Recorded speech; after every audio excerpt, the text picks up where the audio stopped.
अपने पुराने क्वेश्चन जो मैं कॉपी में लिख लिख के रखे हैं उन सारे क्वेश्चन को आपके बीच में मैं रख रहा हूं और सारे क्वेश्चन एक एक क्वेश्चन इंपॉर्टेंट है, VVIMP है और देखने में सरल लगते हैं ये सारे प्रश्न।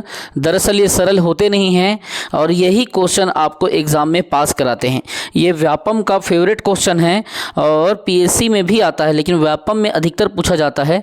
सामने व्यापम के इतने सारे भरमार क्वेश्चन हैं तो हम उस हिसाब से क्वेश्चन को क्या करेंगे, डील करेंगे, उस हिसाब से क्वेश्चन को सॉल्व करेंगे। ठीक है, तो क्वेश्चन नंबर यहाँ पे देखिए 46, क्वेश्चन नंबर 46 को देखिए, है ना। तो 1 घंटे में अपन देखो, आज जो इसमें जो PDF में क्वेश्चन रखा हूँ ना, लगभग 118 क्वेश्चन है। आज एक दिन में तो हो नहीं पाएगा क्योंकि आज 1 ही घंटा लाइव लूँगा, 2 घंटे नहीं लूँगा। आज घर में फंक्शन भी है और बाहर भी निकलना है, काफ़ी चीज़ें हैं। लेकिन ये है कि आप लोगों को अच्छे से यहाँ पे चीज़ें याद हो जाएगी अभी जो भी मैं क्लास लूँगा उससे। तो आप लोगों को घबराने का ज़रूरत नहीं है, बस इतना याद रखें कि रिवीजन पे आपको काम करना है। जैसे मैं क्लास दूंगा उसके बाद में मैं इसका रिकॉर्डेड क्लास डालूंगा, तो रिकॉर्डेड क्लास को भी आपको क्या करना है, पढ़ना है। देखिए इस क्वेश्चन को जब आप सॉल्व करते हो, ये नदियों का क्वेश्चन, तो यहाँ पे जो फोकस बॉडी है वो क्या है, व्यापम पे अपन क्या करेंगे, फोकस करेंगे। ठीक है, व्यापम पे मुख्यतः।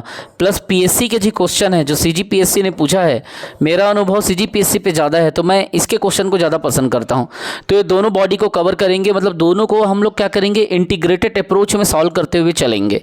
ठीक है, तो ध्यान से समझना। और हाँ, एक कॉपी आप साथ में रख लो और एक पेन आप साथ में रख लो। अगर है तो आपके पास में, नहीं है तो कोई बात नहीं, तो एक पेन और कॉपी दोनों आप साथ में रख लो। और नहीं होगा ऐसा तो हो ही नहीं सकता क्योंकि आज के टाइम पे सबके पास में पेन कॉपी रहता है ना। तो आप क्या करें, अपने पास में कॉपी पेन ये सारी चीज़ों को लेके चलें, इससे जो भी क्वेश्चन आएगा उसको आपको बताना है। चलिए, किस नदी की सहायक नदी हसदो है, और हसदो नदी के लिए यहाँ पे 4 ऑप्शन है, एक गोदावरी है, एक इंद्रावती है, एक महानदी है, एक नर्मदा है। तो आप बताइए हसदो किसकी सहायक नदी है। बाकायदा एकदम क्लियर दिख रहा है, हसदो किसकी सहायक नदी है, याद करो, महानदी की सहायक नदी हसदो है, मैं आपको बता चुका हूँ। और हसदो नदी का उद्गम कहाँ होता है ये बताया था, जिसको याद होगा वो तुरंत बताइए हसदो नदी का उद्गम कहाँ से हुआ है, कैमूर के पर्वत से हुआ है। ठीक है, और कैमूर कहाँ है इसका भी आप क्वेश्चन करके बताइए कि कैमूर पर्वत कहाँ है, उसके ऊपर भी आप क्वेश्चन कर सकते हैं। ठीक, अब देखिए यही सेम क्वेश्चन मैंने नीचे भी आप लोगों के लिए रख दिया है कि कैमूर की जो पहाड़ी है, कैमूर देवगढ़ की पहाड़ी कैमूर पर्वतमाला से किस नदी का उद्गम होता है। जो देवगढ़ की पहाड़ी है, कैमूर का पर्वत, वहाँ से कौन सी नदी का उद्गम होता है, तो अभी जस्ट अपन ने चर्चा किया, इसका आंसर क्या हो जाएगा, हसदेव नदी। ठीक है, क्योंकि यहाँ से क्या होता है, इस नदी का उद्गम होता है। और ये कहाँ है कैमूर के पर्वत, कैमूर पर्वत श्रृंखला, बताइए। चलो हिंट दे दिया मैं, उत्तरी छत्तीसगढ़। अब बताइए कहाँ है। अगला, किस नदी के तट पर कोरबा नगर स्थित है। ये सब क्वेश्चन आज मैं टोटल आपको कल का 40-45 करा चुका हूँ, लेकिन टोटल मैं आपको 118-120 क्वेश्चन कराना चाहता हूँ। ठीक है, तो ये जो नदी का क्वेश्चन है बहुत ज़्यादा पूछा जाता है और देखने में ऐसा लगता है जैसे कि सरल क्वेश्चन है, दरअसल ये सरल है नहीं, कंफ्यूज करने वाला क्वेश्चन है। आदमी कंफ्यूज हो जाता है, कौन से नदी के तट पर कोरबा नगर है, महानदी है क्या, शिवनाथ है, हसदो है, खारून है। बताओ लीलेश, बताओ लिकेश, कौन से नदी के तट पर कोरबा बसा हुआ है। क्वेश्चन करो, आंसर करो इसका फटाफट। लाइव में यही फ़ायदा है कि आप इसका आंसर कर लेते हो। 49 का भी बताना है, 48 का भी बताना है। 48 का सोच के बताओ, 48 में हड़बड़ी नहीं करना है। 48 में किसी ने C लिखा है, किसी ने D लिखा है, तो हड़बड़ी नहीं करना है। रुद्राणी बेटा थोड़ा सोचो,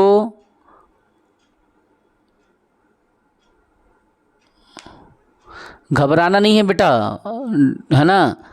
मैसेज डिलीट भी नहीं करोगे तो भी चलेगा, और मैसेज छोड़ भी दोगे तो, क्योंकि ये अपलोड होगा तो ये कमेंट सब हट जाएगा, है ना। चलिए वेरी गुड, बहुत बढ़िया। कोरबा नदी के तट पर कौन सा है, हसदेव नदी है, और चांपा नदी के तट पर कौन सा है, हसदेव है। वेरी गुड, बहुत बढ़िया हिरेन, बहुत बढ़िया। आगे देखो, सब व्यापम में पूछा है, ठीक है, ये सब व्यापम का क्वेश्चन है, व्यापम सामने है, इसलिए मैं व्यापम के पैटर्न के हिसाब से आज क्वेश्चन करा रहा हूँ, ताकि आप लोग क्या कर सको, इसको क्रैक कर सको। ऐसे क्वेश्चन जब आए तो छोड़ो मत, मेरे कहने का मतलब क्या है, क्वेश्चन छूटना नहीं चाहिए। अब बताइए, छत्तीसगढ़ का एक प्राचीन गढ़ पीथमपुर किस नदी के तट पर है? इस क्वेश्चन को भी हम पहले पढ़ चुके हैं। और बताइए इसका आंसर क्या होगा? पीथमपुर वाले का जो लाइव वाले बच्चे हैं वो आंसर करें, और जो रिकॉर्डेड पढ़ रहे हैं वो भी आंसर करने का कोशिश करें, क्योंकि जब क्वेश्चन का आप आंसर करते हो तो चीज़ें लॉन्ग लास्टिंग आपके दिमाग में याद होती है। तो छत्तीसगढ़ का एक प्राचीन जो गढ़ है पीथमपुर, कौन से नदी के तट पर है? हसदेव नदी के तट पर है। सही है ना? आगे चलिए, निम्न में से कौन सी नदी छत्तीसगढ़ में प्रवाहित होने वाली प्रमुख नदियों में से एक है? बताओ बच्चों, किस नदी को आप छत्तीसगढ़ में प्रवाहित होने वाली प्रमुख नदियों में से एक मानोगे? अगर ऑप्शन ऐसा दे दिया, कृष्णा नदी, साउथ तरफ चले जाओ, ताप्ती नदी, ये भी अपने यहाँ नहीं है, है ना, मंजीरा नदी नहीं है, हसदेव नदी, तो इसका आंसर क्या हो जाएगा? हसदेव हो जाएगा। छत्तीसगढ़ की मांड नदी का उद्गम निम्नलिखित में से किस जगह से हुआ है? पंडरा पाट से, मैन पाट से, मनोरा से, देवगढ़ से? जल्दी बताओ बच्चों। छत्तीसगढ़ की मैन पाट से हुआ है, मैंने चर्चा किया था और आप लोग जानते भी हो। माँ से मैन पाट है ना, मांड मैन पाट, माँ से माँ, ऐसा याद रख लेना, ठीक है। मैन पाट से मांड नदी का उद्गम हुआ है। जब एक क्वेश्चन आएगा तब आप लोगों से बन जाएगा, बहुत ईजी है और आप लोग इसका अच्छा से आंसर करके अच्छा नंबर कमा सकते हो। लेकिन कंफ्यूज नहीं होना, अगर आप कंफ्यूज हो गए तब फिर उसका नुकसान हो जाएगा, ठीक है। अब आप लोगों को यहीं पे मांड जो जगह है जहाँ पे ये उद्गम हो रहा है, समझ लो, वहाँ पे एक जलप्रपात है, सरभंजा जलप्रपात। तो कुछ चीज़ों को ना, मांड नदी में सरभंजा जलप्रपात अभी मैं बता दिया, तो ये सब चीज़ों को नोट करो। इसलिए मैं क्यों कहता हूँ कॉपी लेके बैठो, कॉपी लेके बैठो। मेरे कहने का कारण वही है कि जब कभी भी आप कॉपी लेके बैठते हो तो चीज़ें आपसे बहुत ईजी वे में आप सॉल्व करते हो, लिखते जाते हो, है ना, क्योंकि आप इतना सारा नदियों को पढ़ोगे तो कन्फ्यूज़ हो जाओगे। लेकिन पिछले 20 साल के क्वेश्चन जो नदी को करोगे, इसका पीडीएफ भी दे दूंगा। और हाँ, पीडीएफ दूंगा तो खाली प्रिंट करके रखना नहीं भाई, नीचे एमसीक्यूज दिया है उसको मारना भी है पीडीएफ को, ठीक है। आगे देखिए, मैनपाट किस नदी का उद्गम स्थल है? यहाँ पे देखिए क्या लिखा है, मैनपाट किस नदी का उद्गम स्थल है? मैनपाट में कौन सी नदी का उद्गम हुआ है? मैनपाट। और यहाँ पे कौन सा जलप्रपात बताया मैं? सरभंजा। अब देखिए क्वेश्चन नंबर 54 को आपको बताना है। यहाँ पे 54 में आप बताएंगे कि रायगढ़ जो है वो कौन से नदी के तट पर है, ऐसा मैं आपसे पूछ रहा हूँ, मान लो, ठीक है। मैंने आपसे पूछ दिया रायगढ़ किस शहर के तट पर है या कौन से नदी के तट पर है, तो बताइए रायगढ़ कौन सी नदी की? आप सभी जानते होंगे, रायगढ़ के बारे में कौन नहीं जानता है? चक्रधर समारोह इत्यादि में जाते होगे, नदी का नाम सुने होगे। आंसर क्या होगा रुद्राणी? बताओ बेटा, आप तो बहुत घूमे हो वहाँ। चलिए आगे देखते हैं। आप इसका समझ गए ना, रायगढ़ कौन से शहर? तो केलो इसका सही आंसर है। और आप लोग इसको कई बार आप लोग देखे भी होंगे, सुने भी होंगे, तो आप लोगों को ये चीज़ बताने की मुझे ज़रूरत नहीं है, ठीक है। अब यहाँ पे आपसे पूछा जाएगा कि केलो नदी का उद्गम कहाँ से होता है। जो लाइव वाले बच्चे हैं नोट करते हुए चलेंगे, मैं बार बार समझा रहा हूँ। रिकॉर्डेड वाले बच्चे भी नोट करेंगे तो नोट कर सकते हैं यूट्यूब में, इसीलिए जो बच्चे लाइव नहीं आ पाते उनके लिए मैं यूट्यूब में सुविधा दे देता हूँ। केलो नदी का उद्गम कहाँ से हुआ है? तो केलो नदी का उद्गम है लुडेंग की पहाड़ी से हुआ है, ठीक। अगर आपसे पूछ दिया जाए तब बता देना केलो नदी का उद्गम लुडेंग की पहाड़ी से हुआ है। और याद रखेंगे कि इसी नदी पे कौन सी परियोजना है? केलो नदी पे कौन सी परियोजनाएं हैं? याद करो, दिलीप सिंह जुदेव, दिलीप सिंह जुदेव परियोजना है, ये प्रोजेक्ट है इस नदी पे, ठीक है। और कहाँ से? लुडेंग की पहाड़ी से इसका उद्गम हुआ है। अब यहाँ पे मैं एक क्वेश्चन यहाँ पे डाला हूँ कि केलो नदी का उद्गम कौन से जगह से हुआ है, तो यहाँ पे देखो रायगढ़ जिले में स्थित लुडेंग पहाड़ी से। अब दो क्वेश्चन यहाँ पे बन गए, एक तो उद्गम कहाँ से हो रहा है रुद्राणी? लुडेंग से हो रहा है बेटा। दूसरा किस जिले से? तो रायगढ़ से। तो रायगढ़, लुडेंग और दिलीप सिंह जुदेव, ये सब चीज़ एक दूसरे से रिलेटेड है। इसीलिए कहता हूँ कि जब पढ़ने बैठो तो क्या करो, एक कॉपी एक पेन लेके बैठो, फटाक से उसको क्या करो, नोट कर लो, है ना। आप अगर नोट कर लोगे तो इससे आपको लाभ होगा ठीक है। अब अगला क्वेश्चन बताना है, जोक नदी का उद्गम स्थल कौन सा है? जोक नदी, ठीक है, जोक नदी का उद्गम स्थल आपको बताना है। बताइए कौन सा है? क्या मैनपाट है, क्या मलेवा है, क्या लैलूंगा है, या सोनबेरा की पहाड़ी है? जोक नदी का उद्गम कहाँ से हुआ है? देखो, गलती करोगे तो सीखोगे, और गलती नहीं करोगे तो सीखोगे भी नहीं। तो गलती करो, कोई दिक्कत नहीं है। बताओ, जोक नदी का उद्गम बताओगे तब तो जानोगे ना कि कहाँ से हुआ है। कोशिश करो।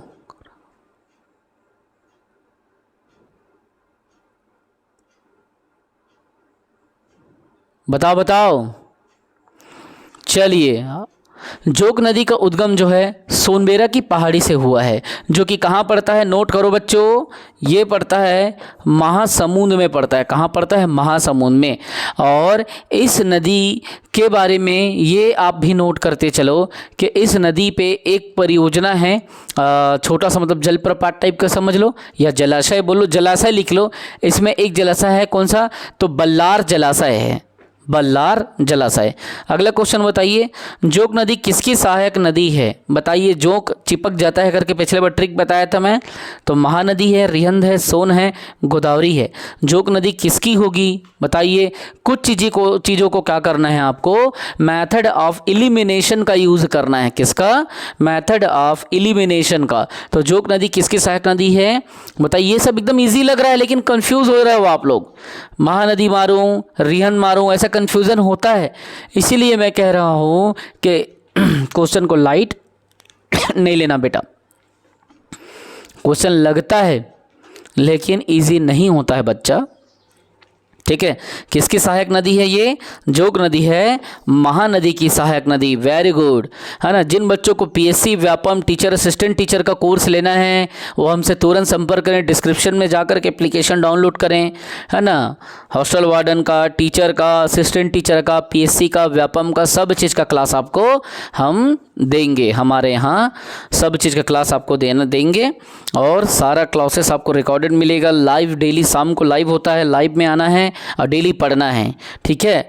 अगर आप बोलोगे मॉर्निंग में लाइव करो तो मॉर्निंग में भी इसकी व्यवस्था कर देंगे, कोई दिक्कत नहीं है। खुर्जा पहाड़ी किस नदी का उद्गम स्थल है? खुर्जा जो पहाड़ी है, ठीक है, यहाँ से कौन से नदी का उद्गम स्थल होता है? मांड का, हसदेव का, ईब का और अहिरन का। यहाँ पे देखो, लग रहा है ना क्वेश्चन इजी, लेकिन कंफ्यूजिंग लग रहा है ना। मैं इसीलिए ऐसे क्वेश्चन को जानबूझ के पकड़ा हूँ, और सब कहीं ना कहीं किसी न किसी पेपर में पूछे हुए हैं, इसीलिए जानबूझ के यहाँ पे डाला हूँ। ये खुर्जा पहाड़ी का क्वेश्चन को ITI के प्रिंसिपल का जब पेपर हुआ था तब पूछा था। तो कमेंट करो, मैं आपका कमेंट स्क्रीन में पढ़ता हूँ, कमेंट करके बताओ इसका आंसर क्या होगा। कमेंट करके बताओ बच्चों, जो लाइव देख रहे हैं, जो रिकॉर्डेड देख रहे हैं। 58 का क्या क्या लिखा आपने? 58 का 58 हिरेन, यामिनी ने C लिखा, यामिनी। इलेश ने 59 का A लिखा, इलेश। निषाद जी ने C लिखा, हिरेन ने C, 59 का A लिखा, ठीक है, ठीक है। सत्यम C, वेरी गुड। चलो, आप सभी लोगों ने लगभग सही बताया है। इलेश, आप थोड़ा सा करेक्शन कर लेना, आपने 58 का A मार दिया है, ठीक है। तो याद रखेंगे, जब ये क्वेश्चन आता है खुर्जा पहाड़ी किस नदी का उद्गम स्थल है, तो इसका आंसर क्या होगा? मांड नहीं होगा, ईब होगा। क्या होगा?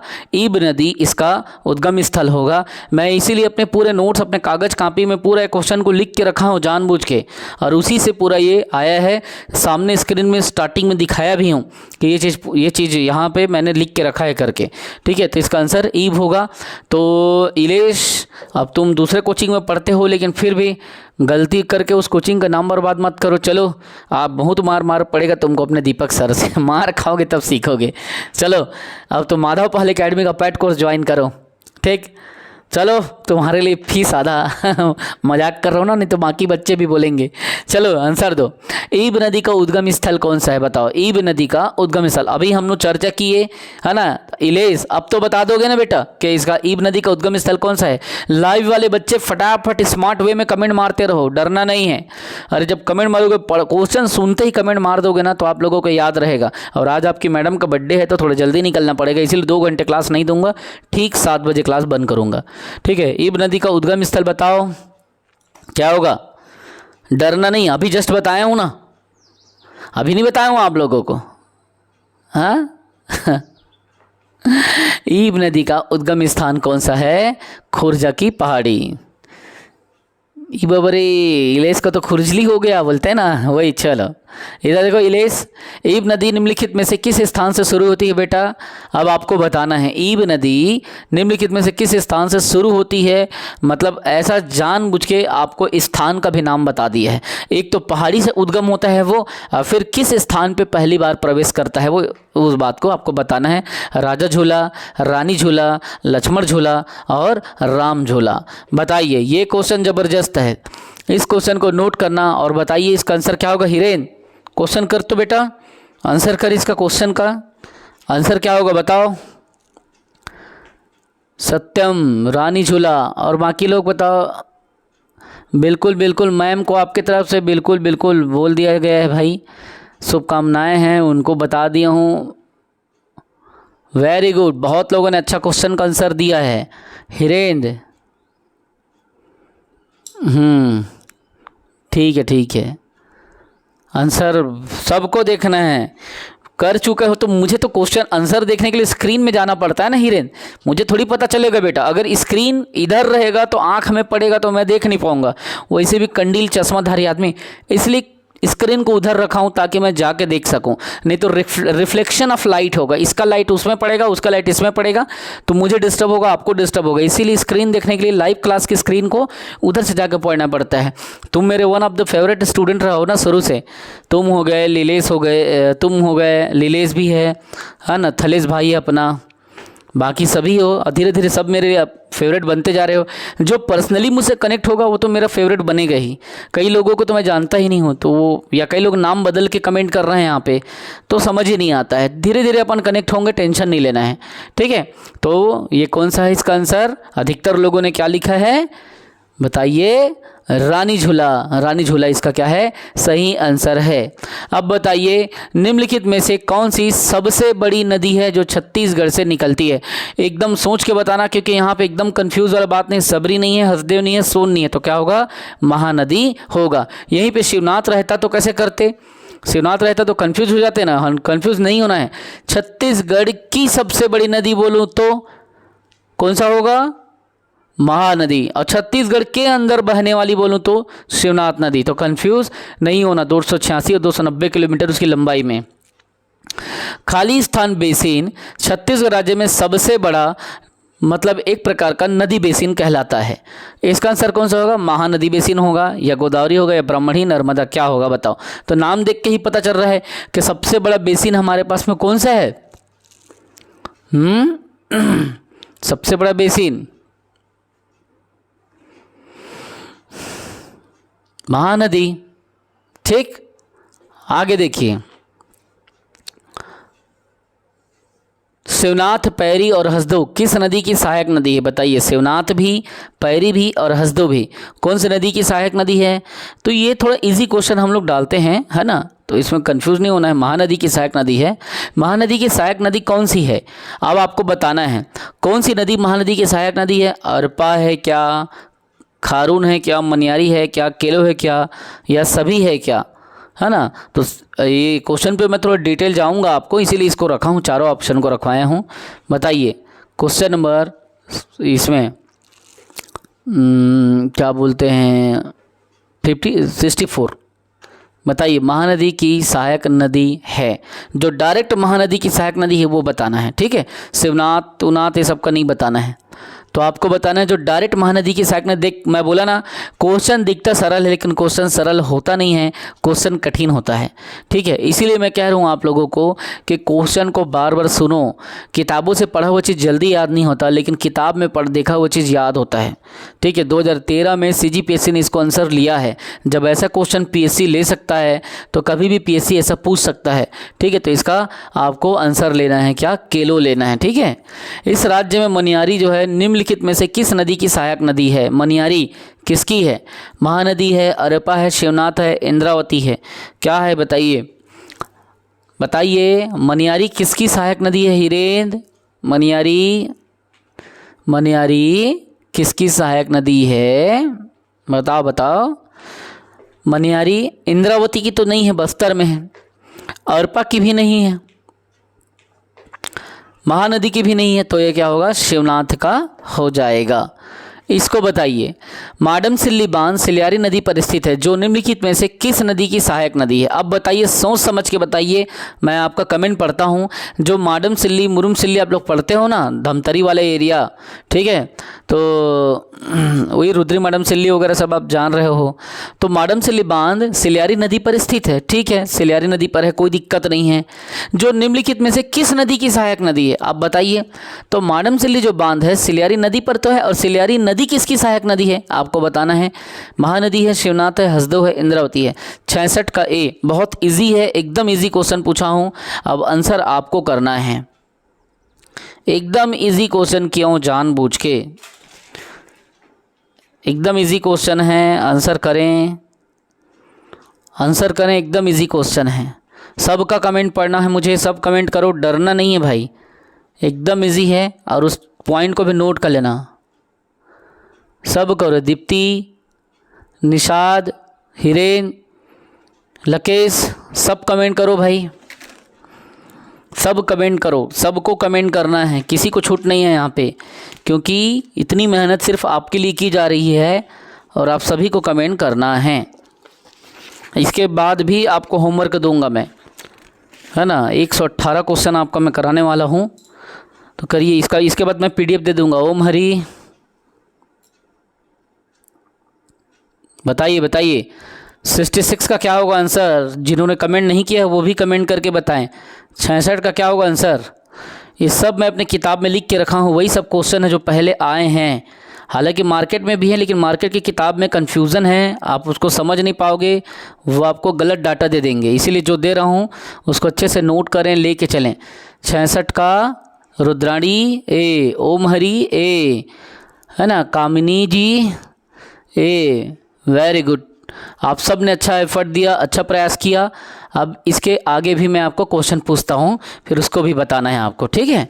तो महानदी सही आंसर है। अब 67 का बताइए, निम्नलिखित में से कौन सी नदी महानदी की सहायक नदी नहीं है? जो महानदी की सहायक नदी नहीं है, उससे डिफरेंट है, डिफर है, वो बताना है। शिवनाथ, जोग, पैरी और इंद्रावती। एकदम देख के लप्पा सा क्वेश्चन है और एकदम देख के समझ में आ रहा है कि ये क्वेश्चन जो है महानदी की सहायक नदी नहीं है, और व्यापम ने 2017 में इसको पूछा है। सारा क्वेश्चन व्यापम पे आधारित है, लगभग आज का जो क्लास है वो व्यापम में आता ही आता है। और नदी ऐसा टॉपिक है, एक बार अच्छे से पकड़ बना दिए ना तो नदी का हर क्वेश्चन आपसे सॉल्व होगा। कौन कहता है छत्तीसगढ़ कठिन है? कठिन नहीं है बेटा, आप लोग डर जाते हो, मालूम, कठिन कुछ भी नहीं है। आप लोग अपने मन में एक भ्रांति पाल लिए हो कि छत्तीसगढ़ से 50 क्वेश्चन आता है 100 नंबर का, जो कि बहुत कठिन है, मैं इसे कैसे करूं? तो वही डर से बचना है आपको, ठीक है। तो इसका आंसर इंद्रावती हो जाएगा। 68 को देखना है। 68 मतलब रायगढ़ से गोंदिया रेल मार्ग पर कौन सी नदी को दो बार पार करके आप जाते हो, है ना, 2 बार पार पड़ता है। तो बताइए, रायगढ़ से जब गोंदिया जाओगे तो कौन सी नदी पर 2 बार आपको पार करने का एक ब्रिज मिलता है, या जिसको आप पुल के माध्यम से देखते हो? महानदी है, हसदेव है, खारून है, शिवनाथ नदी है। बताइए, 2 बार पार करके आप जाते हो, आंसर करो इसका।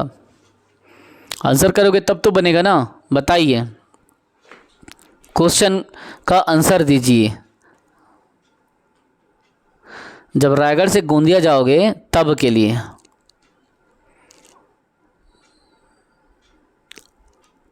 जब रायगढ़ से गोंदिया जाएंगे तो कौन सी नदी 2 बार पड़ती है? बताइए भाई।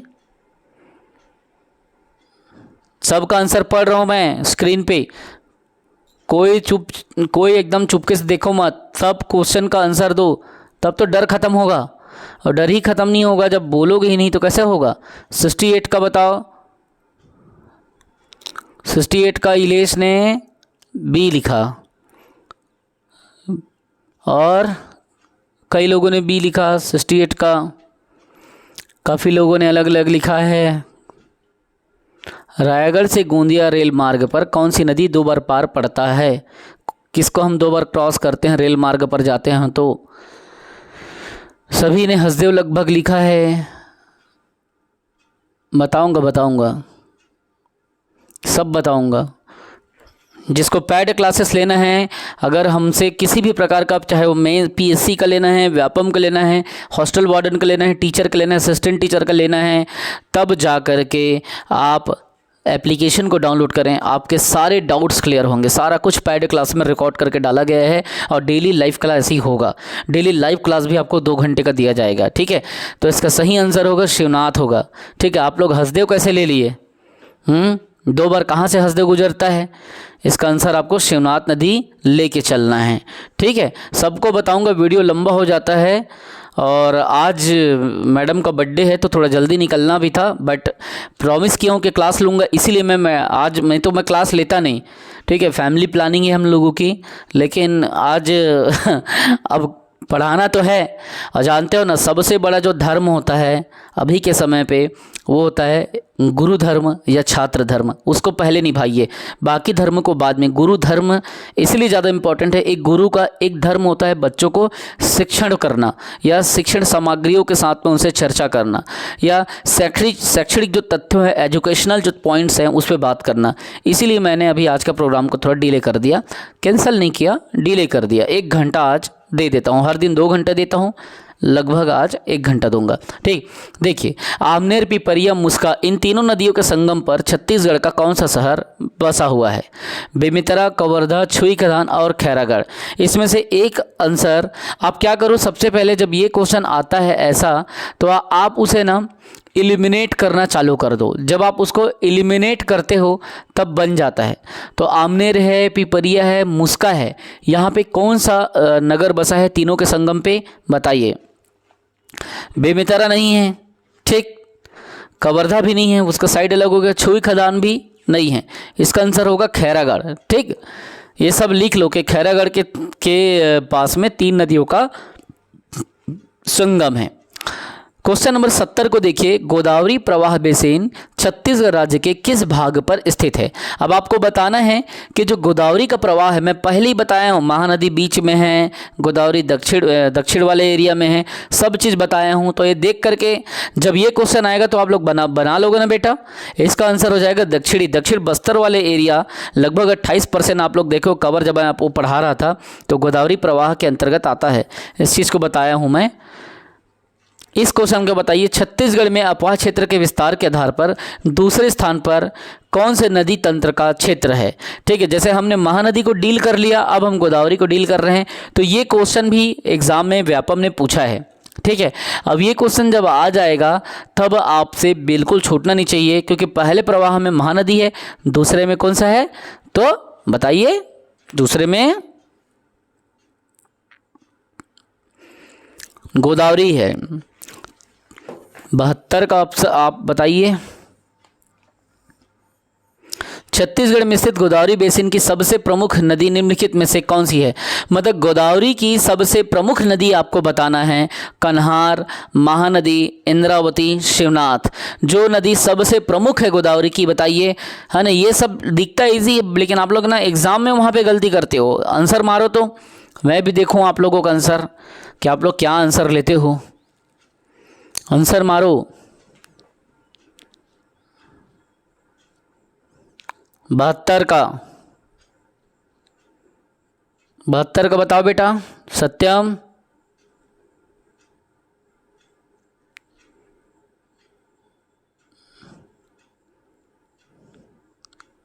भाषा शैली पे थोड़ा ध्यान रखो। यहाँ पे कुछ भी कमेंट लिख रहे हो तो एक दूसरे को। इंद्रावती किसने लिखा? सत्यम ने लिखा। और कन्हार लिखा प्रीति जी ने। सब ने अच्छा प्रयास किया है, कोई किसी को डरने की ज़रूरत नहीं है। कमेंट करो, गलती होगा तो देखा जाएगा, जो गलती करेगा वही तो सीखेगा ना। तो 72 का और कोई कमेंट करना चाहता है उसको कमेंट कर लो, बताइए। इसका आंसर हो जाएगा इंद्रावती। इंद्रावती इसकी सबसे बड़ी सहायक नदी है, समझ लो, गोदावरी की और बस्तर की जीवन रेखा भी है ये, ठीक है, इस बात को याद रखना। इंद्रावती किस नदी क्रम की नदी है, बताएंगे कि किस नदी क्रम के अंतर्गत आता है। तो अभी जस्ट हम लोग गोदावरी का चर्चा किए हैं, गोदावरी हो जाएगा। बस्तर की जीवन रेखा या बस्तर की जीवन दायिनी किसे कहते हैं। अब यहाँ पे देखो, थोड़ा ध्यान दो बच्चों, ध्यान दो। अगर बस्तर की बात आ रही है, बस्तर की जीवन रेखा की गोदावरी भी है और इंद्रावती भी है, तब आप यहाँ पे क्या आंसर लेंगे। एक तरफ गोदावरी को भी डाल दिया, एक तरफ क्या कर दिया, इंद्रावती को भी डाल दिया। तो कौन से नदी को आप बस्तर की जीवन रेखा के रूप में आंसर लेंगे, बताइए। आपका विवेक क्या कहता है, आपका तर्क क्या कहता है। बस्तर की किस नदी को आप उसकी जीवन रेखा लेंगे, तो याद रखेंगे इसका आंसर होगा इंद्रावती। भले ही गोदावरी से अपवाह तंत्र में जाके वो मिल जाएगी, जा करके मिल जाती है, वो बात अलग है, लेकिन भाई बस्तर में तो प्रवाह हो रहे हैं ना वो, ठीक है। तो इंद्रावती इस गोदावरी में जाके शामिल हो जाएगी और उधर बह करके वो निकल जाएगी, ठीक है। तो ये नदी जो है, इनमें से जीवन रेखा को पूछ रहा है, क्योंकि जीवन रेखा मतलब वहाँ के लोगों को, वहाँ के जन समुदाय को प्राकृतिक संसाधन प्रदान करती है नदियाँ। नदियों से क्या होता है, एग्रीकल्चर, कृषि होता है। खनिज भी उस क्षेत्र में लगभग नदियों से मिलते हैं। नदियों के अपरदन से विभिन्न प्रकार की मिट्टी उपजाऊ होती है, जिससे उस क्षेत्र में विकास होता है। आर्थिक और सामाजिक कल्याण उस क्षेत्र में देखने को मिलते हैं। शिक्षा पनपती है, रोजगार पनपता है। ये सारी चीज़ें, नदियाँ होगा तो वहाँ पे इंडस्ट्री आएगा, इसीलिए उसको जीवन रेखा कहा जाता है। क्योंकि प्लांट वांट बनेंगे तो पानी की ज़रूरत पड़ेगी, विभिन्न प्रकार के बांध बनेंगे, डैम बनेंगे, यातायात डेवलप होगा, इसीलिए बस्तर की जीवन रेखा इंद्रावती को आपको लेना है, ठीक है। समझ गए बच्चों, समझ रहे हो ना बात को। इंद्रावती नदी को प्राचीन काल में किस नाम से जाना जाता था, वेरी गुड। इंद्रावती को किस नाम से जाना जाता था, आंसर आपको देना है कोलाब, चित्रोत्पला, महानंदा, मंदाकिनी। बताइए इंद्रावती को किस नाम से जाना जाता था। मैं आंसर पढ़ने आया हूं, जल्दी कमेंट करो, बताओ बताओ, सभी के आंसर देखना है मुझे, गलत ही सही। सीखोगे तब तो भाई, कमेंट ही नहीं करोगे तो थोड़ी ना सीखोगे, बताइए। देंगे देंगे सीडीपी के लिए, इसके लिए आप टेस्ट सीरीज, इसके लिए टेस्ट सीरीज उपलब्ध है अपने पास में, ठीक है। टेस्ट सीरीज़ अगर आप लेना चाहते हो तो आप वहाँ से क्या कर सकते हो, टेस्ट सीरीज़ ले सकते हो, जिसमें टेट भी पूरा क्लियर होगा, जिसमें टीचर असिस्टेंट टीचर भी पूरा क्लियर होगा।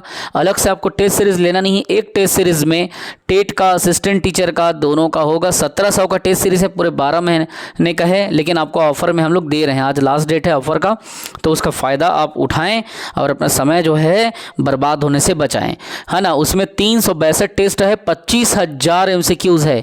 टेस्ट सीरीज़ पर मैंने वीडियो बनाए हैं, आप उसको खोल के देख लें, एक एक चीज़ समझाया है उसके अंतर्गत क्या है। अगर आप टेट का और टीचर असिस्टेंट टीचर का तैयारी कर रहे हैं तो उस टेस्ट सीरीज़ को ले ही लो, इसलिए ले लो। उसमें पुलिस का भी है, उसमें व्यापम का भी है, उसमें PSC का भी है, लगभग हर चीज़ का उसमें हमने कंटेंट शामिल कर दिया है, ठीक है। तो आगे देखिए, प्राचीन काल में क्या कहा जाता था इसको, बताइए, मंदाकिनी, ठीक है ना। हम चाइल्ड डेवलपमेंट पे भी क्लास चालू कर देंगे शिक्षक वालों के लिए, ठीक है। लेकिन इसमें क्या है ना, ये जो क्वेश्चन करा रहा हूँ छत्तीसगढ़ का, हर चीज़ आपका काम आएगा, टीचर में भी काम आएगा, असिस्टेंट टीचर में, व्याख्याता में, सब में काम आएगा। आप तो सब चीज़ में फॉर्म भरोगे, आपको हर चीज़ में काम आएगा, PSC में काम आएगा, व्यापम में काम आएगा। हॉस्टल वार्डन का पूरा टारगेट हो रहा है, यहाँ से पूरा क्वेश्चन हॉस्टल वार्डन पे यहीं से फंसेगा, ठीक है। तो ये मंदाकिनी आंसर है इसका। जगदलपुर शहर किस नदी के तट पर है, बताइए। कोटरी, गोदावरी, शबरी और इंद्रावती। जगदलपुर शहर कौन से नदी के तट पर है, बताइए, एक क्वेश्चन में पूछा जाता है, बताइए।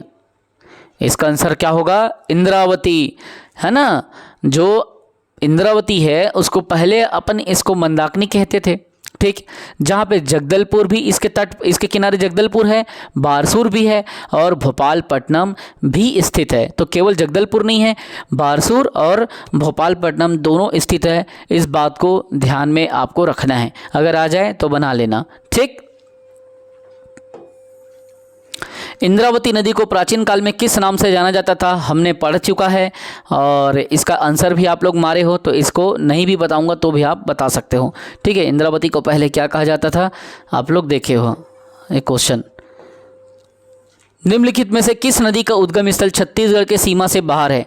अब इसमें से आपको बताना है कि कौन सी नदी का उद्गम स्थल छत्तीसगढ़ के सीमा से बाहर है। क्वेश्चन को देख लो फिर बताना कि कौन से नदी का उद्गम स्थल छत्तीसगढ़ की सीमा से बाहर है। 77 का बताओ, 77 का बच्चों।